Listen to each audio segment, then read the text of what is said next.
Tarleton State football coach joins us. He's been with us before. We've had the president. We've had Steve Urias. We coach Mr. Hurley. And Todd Witten joins us again. I thought the tweet from Tarleton football was great. It just said, mission accomplished. I was kind of monitoring your game. Todd, I know you've had some big wins. What was that one like to be at West Point and win that game? Yeah, that was really huge. So happy for our whole program, players, coaches. It was really a fun night. Certainly the biggest win we've ever had here at Tarleton. So, it was, everybody said it was unexpected, but we've got a big senior class, and I think we've got a pretty good team. And I know as coaches and players, we felt like we could go in there and compete. Just mattered if we could get a few breaks, maybe a turnover or two, and we were able to do that. It is, every time we've talked to a coach that plays one of the service academies, it is different than every other game you have to prepare for. So your scout team, it's the hardest week that they may have ever had because you're throwing things at them kind of in real time that they're going to have to do. And then all of those things. What did you learn about your team in preparing for a game like this where you have to throw all that out them? And it was already a big one for you guys anyway because you're playing a school with a history of Army. Yeah, well, I learned we got a lot of tough guys, tough-minded guys. We played the previous Saturday out at Portland State, and 6 days later we played in West Point.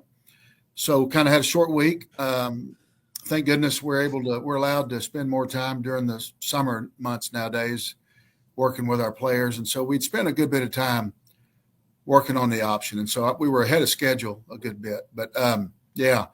A lot of the guys on our squad, they've never even gone against an option team. There are very few people in the Texas high schools run it. And so, really all new for our guys. And I think it was 2019 when we played Eastern New Mexico was the last time we saw a triple option team. So, really great accomplishment for our football team and, against a lot of odds. Coach, take us through just what goes through your mind in the overtime period, especially, I guess, double overtime. Both of you guys kick field goals, and then they miss theirs, and you have the opportunity to kick it and win it. So can you take us through the sequence there at the end and just kind of what all floods through your mind and then the jubilation when you realize the kick is good? Yeah, greatest feeling in the world. I would have to tell you the truth. A little bit of praying in there. I just got a lot of confidence in these guys. We were able to win 10 games a year ago and had a really good season. We lost some production on offense, but we got a lot of really good football players coming back. And so I'm really confident in our guys. And so just the way we all through the summer and then camp and, really everything we've done, man, they've been completely locked in, full speed, great leadership. And so I had a good feeling. I felt like it just might be our turn. A couple of years ago, we lost a couple close games almost in back-to-back weeks in overtime. And so,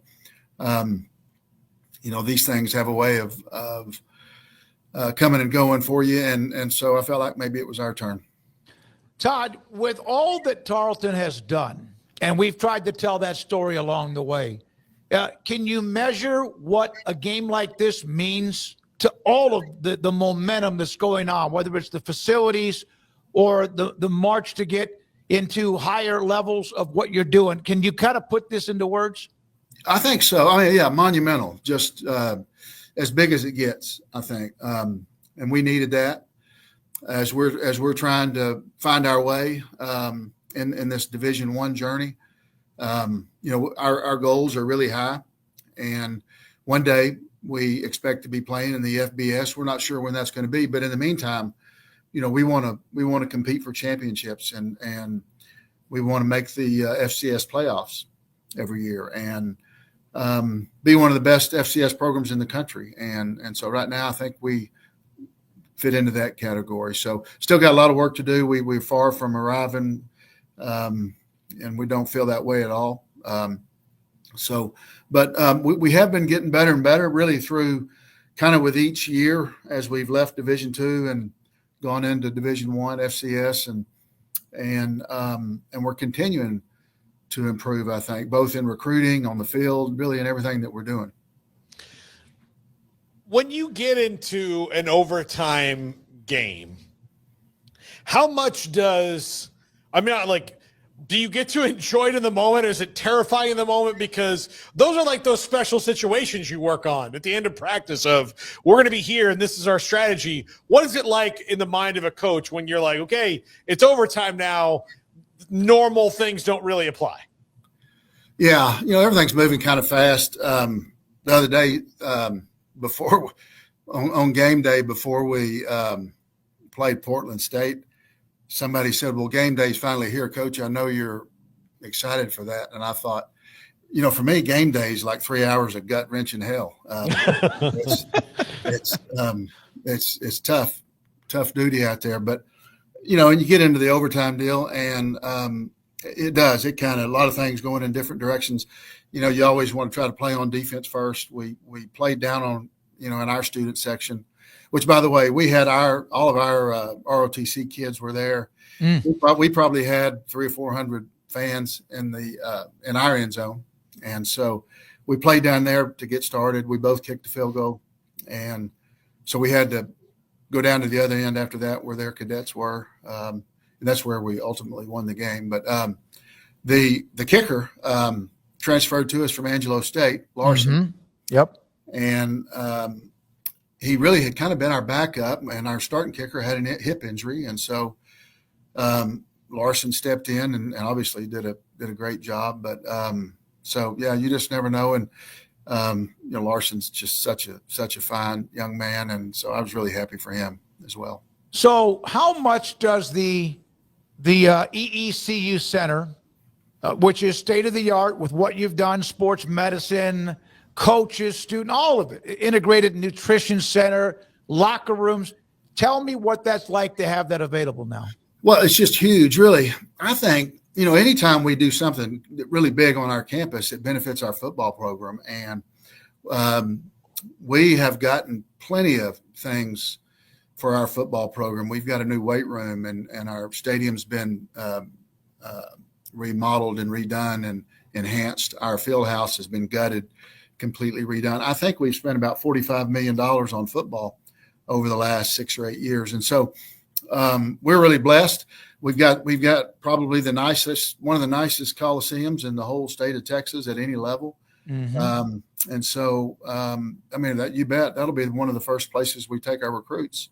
It's just absolutely first class, but really our whole campus is like that. And so Dr. Hurley is just really aggressive with getting things done and doing them now. And so we're blessed. We're really thankful for the commitment that we have in athletics that, starts with our president, Dr. Hurley, and really kind of trickles down all through campus. Yeah, I mentioned Steve Urias as well, director of athletics. So you had these 2 long trips. Now you're home against Mississippi Valley State, Jerry Rice's alma mater, but you're home.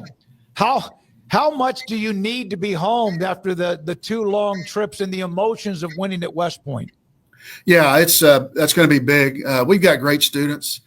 Our fans, we draw really well here, and our students are like no other. They'll be out there, and we'll have a full stadium. And so, as a football team, we need to play at home. But we also, for our fans and our students and our campus life and all those things, I think it's certainly time that we get home. And so we've got 6 games on the road and 6 at home. And so be kind of heavy at home as we go down the stretch in late October and November. So thankful for that as well.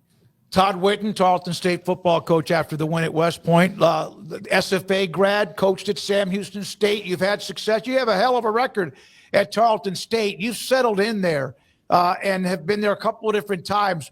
Your thoughts about what you've created? I know all the other stuff we've talked about, but Todd, this is now a winning culture and has been for a while. Yeah, just blessed. I had the good fortune. I played for a guy named Jim Hess. Yes, sir. And he gave me my first job as well. And the thing that he was the very best at, I thought, was evaluating. And he could pick out a player and tell you he could play when nobody else thought he could.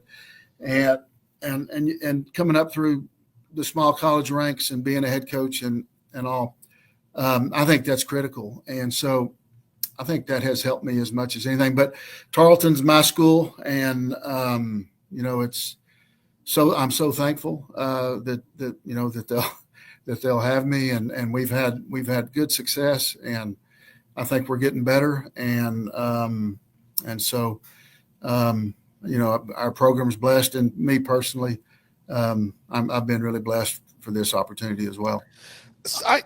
Something just hit me that you said a few minutes ago, and I thought about how much times have changed. When you said most of the kids that played here have never seen the option before, like if Emery Millard's ghost was like walking around, he'd be like, "What? Yeah. What would I do all this for? Yeah. What are you talking about?" Like it was when you were like, that was the only thing that you ever saw, like for years, and then now you're telling kids like, "Oh yeah, you have to like."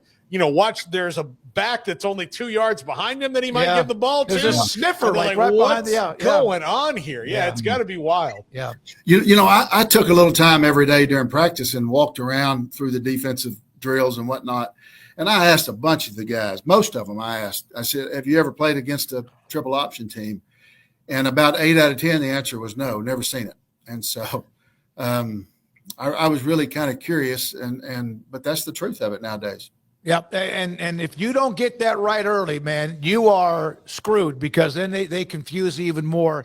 Jim Hess, by the way, is the one that found Tony Romo when the Cowboys were getting ready for the draft, and not many other people knew of him because he was the Player of the Year at what was it, Eastern Illinois? Where did he go to? Yeah, Eastern Illinois. Yeah. But he's the one that went to the Cowboys and said he was a scout for them. Unbelievable coach, won a national championship at Angelo State and, of course, elsewhere. Todd, congratulations. We'll get you on again. Really proud of what you've done, my friend, and congratulations on a great weekend, too. Thank you for having me. It means so much to us. Yeah, Todd Witten, Tarleton State football coach.